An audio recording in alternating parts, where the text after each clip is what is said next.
Actualmente, en el frente de batalla, estamos viendo a Rusia arrasar en la línea del frente, empleando una ventaja de 7-1 en artillería, según las mismas fuentes ucranianas.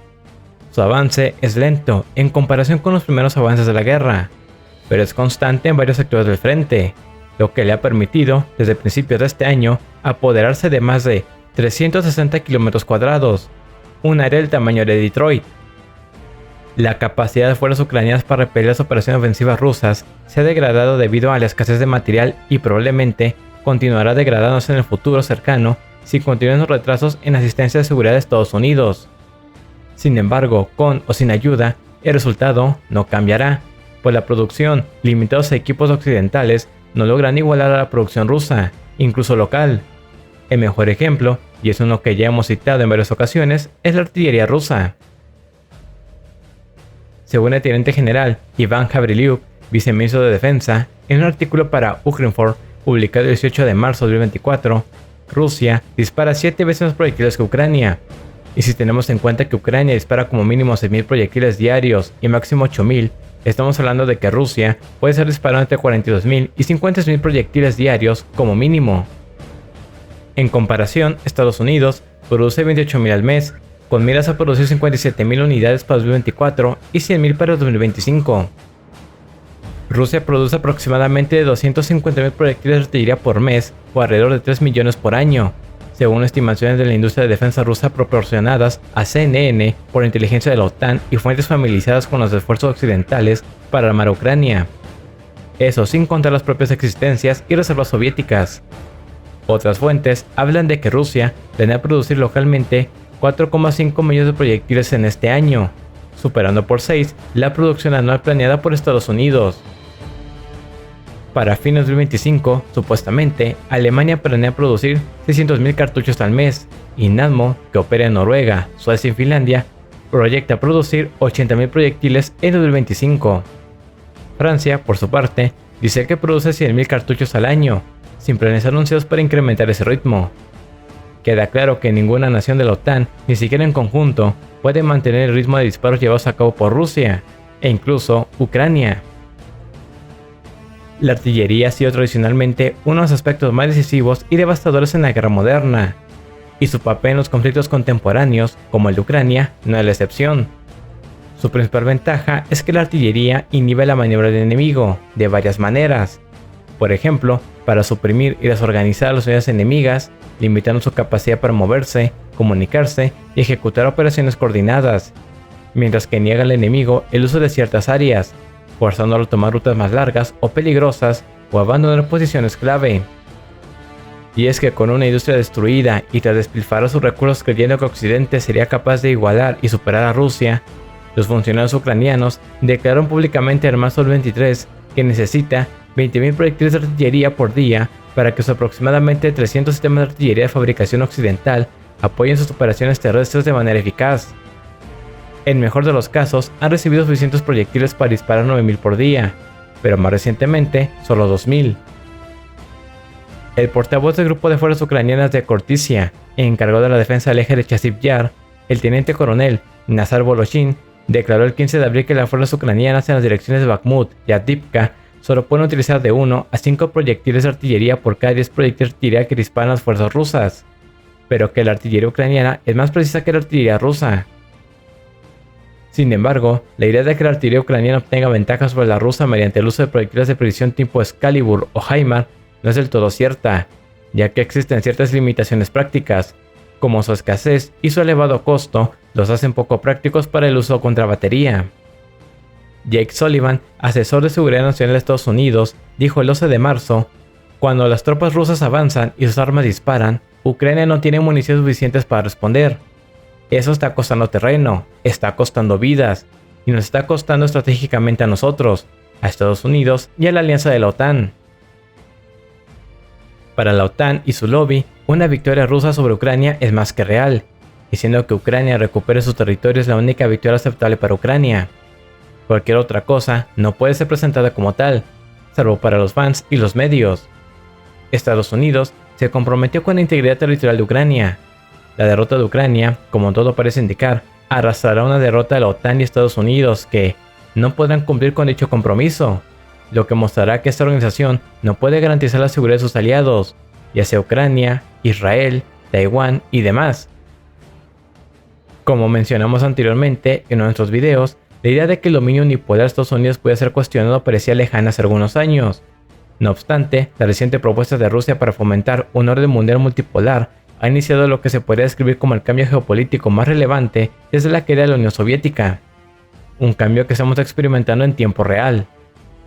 Pero volviendo al terreno, un alto funcionario militar estonio, específicamente el jefe de Estado Mayor de Estonia, el general de división Eno Mot, describió la intensificación de operaciones ofensivas rusas en el frente y las campañas de ataque profundo en la retaguardia como destinadas a degradar tanto la voluntad de lucha de Ucrania como la unidad occidental.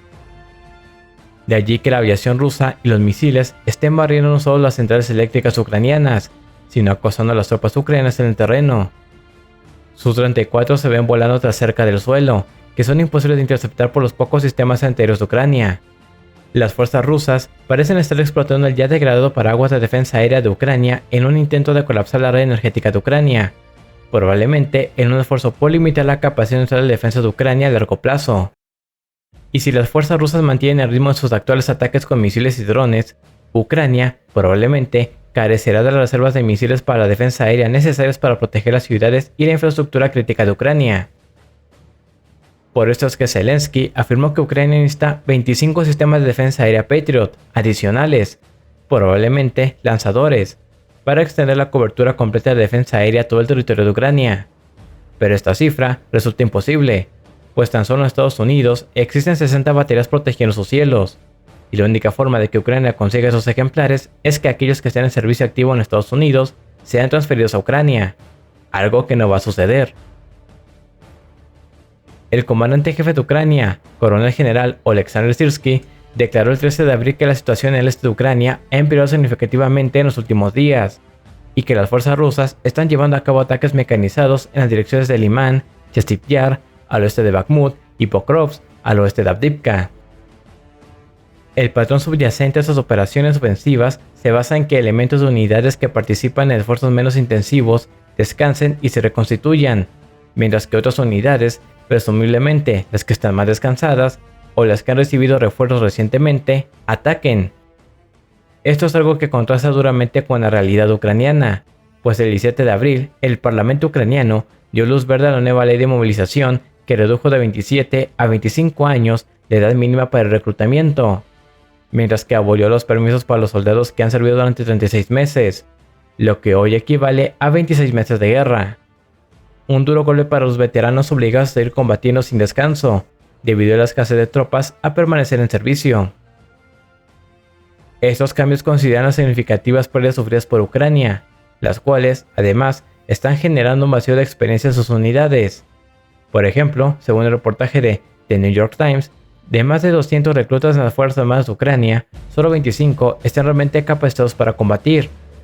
Los oficiales ucranianos expresan su preocupación por el pobre estado de salud y la falta de motivación de los reclutas. Generalmente, los individuos incorporados a través del sistema oficial tienden a ser mayores, presentan problemas de salud y muestran desinterés. Por esta razón, los rusos están obligando a las fuerzas ucranianas a distribuir sus recursos defensivos en todo el teatro de operaciones, creando vulnerabilidades que las fuerzas rusas están aprovechando. Ya hemos visto este patrón antes. En 2023, durante la ofensiva ucraniana, las fuerzas rusas se enfocaron en defender el corredor terrestre. Posteriormente, a principios de 2024, priorizaron la captura de Avdiivka, junto con operaciones simultáneas, aunque menos intensivas, a lo largo de la línea Kupiansk-Svastopol-Kremina. Actualmente están intensificando sus esfuerzos para tomar el control de Chasiv Yar. A pesar de estos avances tácticos, Rusia mantiene una estrategia centrada en la guerra de desgaste, ejerciendo una presión constante mediante ataques de artillería sobre las formaciones ucranianas. Esta táctica ha tenido un impacto devastador, con brigadas mecanizadas como la 153ª, perdiendo completamente a su equipo, lo que ha forzado su organización en una brigada de infantería. Este cambio fue comunicado a través de canales oficiales de redes sociales de la brigada, y aunque la razón exacta del cambio no ha sido divulgada, se sospecha que se debe a la falta crítica de vehículos de combate de infantería. Pero no es nuevo. Ya antes de la formación de la 153ª y la 150ª brigadas mecanizadas, el arsenal blindado de Ucrania estaba casi completamente destruido. Además, la ayuda insuficiente de vehículos blindados por parte de los aliados occidentales ha hecho imposible mantener un número significativo de unidades mecanizadas. Por ello, el material blindado disponible se está distribuyendo a unidades motivadas y probadas en combate, como la recién establecida 120ª Brigada Mecanizada, previamente conocida como la 120ª Brigada de Defensa Territorial, una de las unidades más veteranas en la guerra de Ucrania. Otro ejemplo lo encontramos en la 67ª Brigada Mecanizada, la unidad sobre la que recayó la defensa de Chasiv Yar. Esta unidad estaba formada alrededor del cuerpo de voluntarios ucranianos, que forma parte del grupo político de extrema derecha Sector Derecho, y contaba hasta hace unos días con 2.000 efectivos totalmente voluntarios. La 67ª Brigada Mecanizada contaba con numerosos reclutas nuevos, la mayoría de los cuales no mantenían lazos con el Sector Derecho. Sin embargo, la presencia de una cantidad significativa de extremistas entre sus filas generó tensiones internas. Para finales de enero, la situación había escalado al punto de que una unidad médica, junto con un grupo de asalto perteneciente a la primera compañía de asalto de la brigada, considerada una unidad de infantería de élite para combate cercano, decidieron abandonar la 67ª Brigada. Estas fracciones se integraron a la 59ª Brigada Mecanizada. La creciente tensión interna, combinada con los combates casi diarios contra los ataques rusos en el distrito del Canal al este de Chasiv Yar y áreas circundantes, llevó a una investigación del Ministerio de Defensa de Kiev.